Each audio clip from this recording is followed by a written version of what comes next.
Olá, você está na TV Oficina, meu nome é Cauê Mota e esse é o Oficina News, espaço informativo que leva até você os assuntos mais relevantes do momento. E se existe um assunto relevante, discutido e polêmico nesse momento, é a crise vivida na Ucrânia. Para explicar os detalhes para vocês, está aqui comigo o professor de Geografia da Oficina do Estudante, Daniel Simões. Professor Daniel, muito obrigado pela sua participação. Muito obrigado pelo convite, é sempre um prazer estar aqui, podendo conversar sobre um assunto tão importante, de relevância tão grande. A gente que agradece, professor. Professor, o que a gente tem visto nos últimos dias é um excesso de informação muito grande em televisão, jornais, internet e redes sociais. Para entender melhor o tema, nada melhor que voltar ao início, né? Como começou, professor, esses conflitos na Ucrânia? Bom, perfeito. Acho que há duas observações importantes para a gente fazer sobre a Ucrânia antes de mais nada, né? A primeira delas é que, em termos de cobertura, nós temos tido a mídia fazendo alguns ajustes, né? Porque a leitura inicial que foi feita da crise ucraniana se aproximou muito do que estava sendo feito a respeito dos conflitos na Primavera Árabe. Então, uma visão de que havia uma insurreição, um levante popular contra um governo autoritário. Só que agora nós começamos a ver que a coisa não é tão simples assim. Há um país dividido, há segmentos apontando para direções distintas, então nós não temos mais a certeza de que é um movimento que vai conduzir à liberdade e à democracia. E aí sim nós podemos falar dos antecedentes que são realmente bastante distantes, né?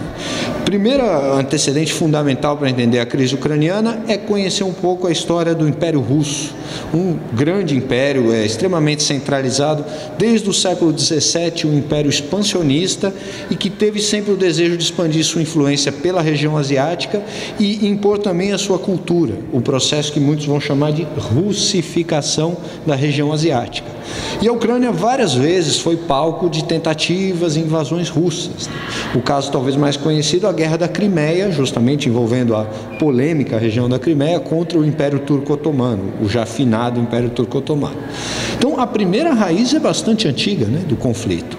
E depois nós temos um processo que se agrava durante o período soviético, principalmente durante o regime de Joseph Stalin, o presidente mais centralizador, o ditador mais centralizador da União Soviética, que atuou de forma extremamente violenta contra grupos não russos, como, por exemplo, os ucranianos, dentre outros.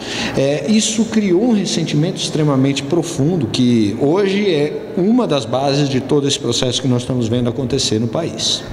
Professor, nos últimos dias foi decidido realizar na Crimeia uma espécie de referendo.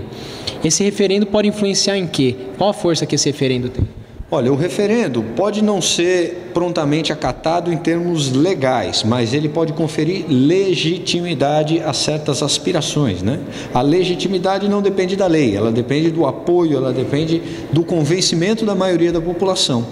O que acontece então na Crimeia é que nós temos um pedaço da Ucrânia onde a população é majoritariamente de cultura russa, fala o idioma russo, tem religião cristã ortodoxa e se identifica muito mais com a Rússia do que com a própria Ucrânia. Essas pessoas estão particularmente preocupadas que o novo governo recém-impossado na Ucrânia possa tomar medidas nacionalistas, possa ser um governo anti-russo e de alguma forma perseguir essas pessoas, né? Então o plebiscito é muito importante para ver como a própria região responde à questão do seu futuro político. Até agora nós vemos americanos, russos, europeus decidindo o futuro da Crimeia, mas o que a Crimeia pensa sobre a própria Crimeia? Foi legal você ter citado que de um lado a gente consegue ver Estados Unidos, que normalmente sempre toma um partido, União Europeia e do outro lado Rússia. Tem alguma semelhança em relação à Guerra Fria, outros momentos polêmicos vividos entre Estados Unidos e Rússia?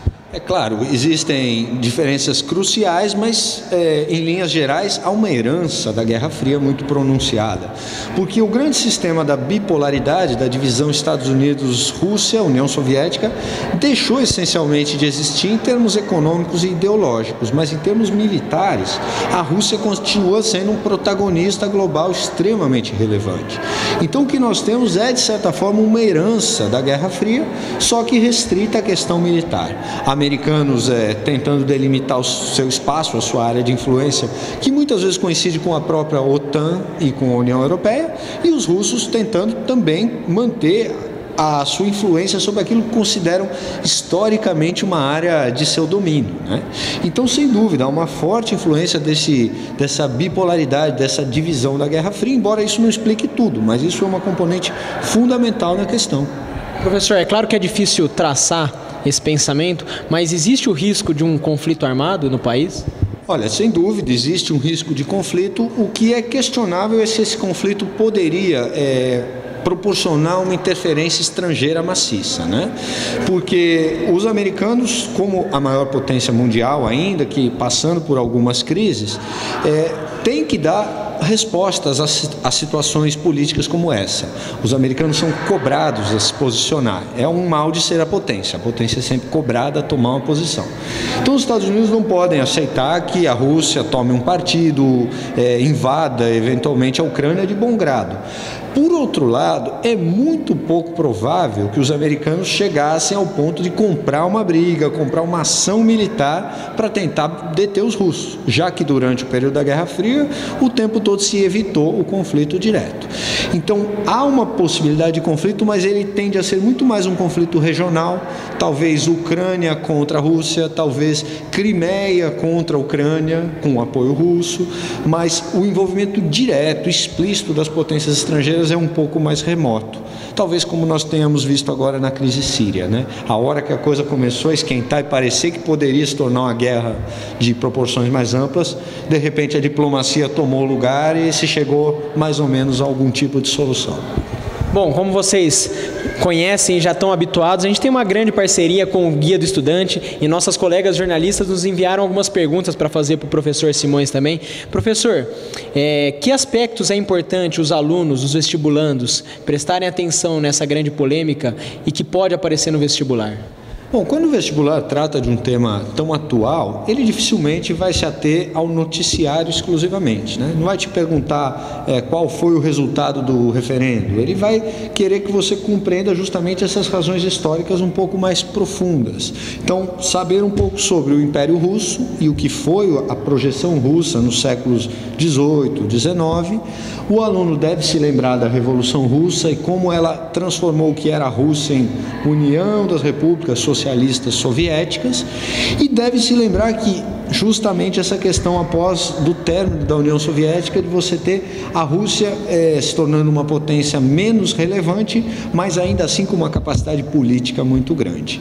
Então o que está em jogo é uma questão estratégica, uma questão diplomática, e lembrar sempre, os vestibulares olham com muito carinho para a questão dos recursos. A Ucrânia tem um papel importantíssimo em várias questões referentes aos recursos. Primeiro, a Rússia, que é hoje um grande exportador de gás natural, o maior do mundo, tem vários gasodutos que seguem em direção à Europa e que cortam a Ucrânia. Então, controlar a Ucrânia significa garantir a continuidade desse fluxo de gás.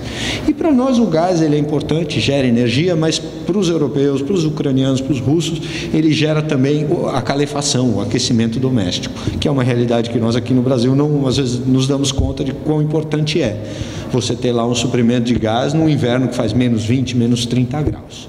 Além dessa questão do gás propriamente dito, há muito petróleo envolvido na questão.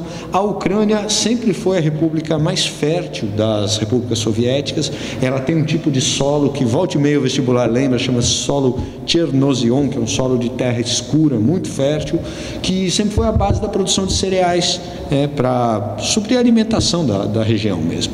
Então, muitas vezes a Ucrânia foi chamada de celeiro da União Soviética. Então, existe muito mais do que o próprio gás, como alguns jornalistas têm lembrado, né? Existem vários outros recursos envolvidos além da própria questão estratégica. Professor, só para finalizar, então o aluno ele deve se atentar, claro, na polêmica de forma geral, mas não propriamente dito no conflito. É legal ver em volta disso. Isso, os bastidores, os antecedentes, essa questão da componente étnica, de você ter uma Ucrânia onde uma parte fala ucraniano, é ucraniano, e outra se considera russo, porque já está, o plebiscito ainda não aconteceu, mas nós já sabemos que a vitória da posição russa é certa. A população da Crimeia é russa, fala russo, pensa como os russos e se identifica com a Rússia, né? Então, o candidato deve se atentar a essa questão, justamente para superar uma possível visão maniqueísta ou simplista de que, olha, é um grupo de pessoas boazinhas querendo derrubar um governo malvado, ou é um país malvado que é a Rússia, querendo invadir um país que quer a liberdade, né? Superar isso que a gente chama de maniqueísmo.